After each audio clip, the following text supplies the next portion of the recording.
আর্জেন্টিনার রাজধানী Buenos আইরেসে ¿Primera আছি। vez en Buenos Aires o ya habían venido? No, para mí es primera vez. Sí. আমার ¿Y qué idioma hablan ahí en Bangladesh? en Bangladesh Sí. dice en español dice bengalí. ¿Bengalí se llama el idioma? Sí.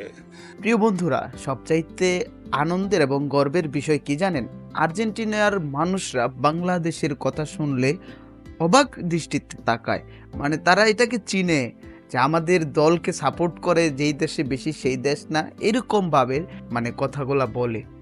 আর অন্য কোনো কান্ট্রিতে বাংলাদেশের কথা বললে তাদেরকে বিভিন্ন ওয়েতে তাদেরকে বোঝাতে হয়, কিন্তু আর্জেন্টিনা বাংলাদেশকে খুব ভালো করে চিনে। এটা দেখে আমার কাছে খুবই ভালো লাগলো। তো আর্জেন্টিনার শহরটা আপনাদের কাছে কেমন লাগলো অবশ্যই কমেন্ট করে জানাবেন। ভিডিওটি ভালো লাগলে অবশ্যই লাইক এবং একটি কমেন্ট করে যাবেন। ধন্যবাদ।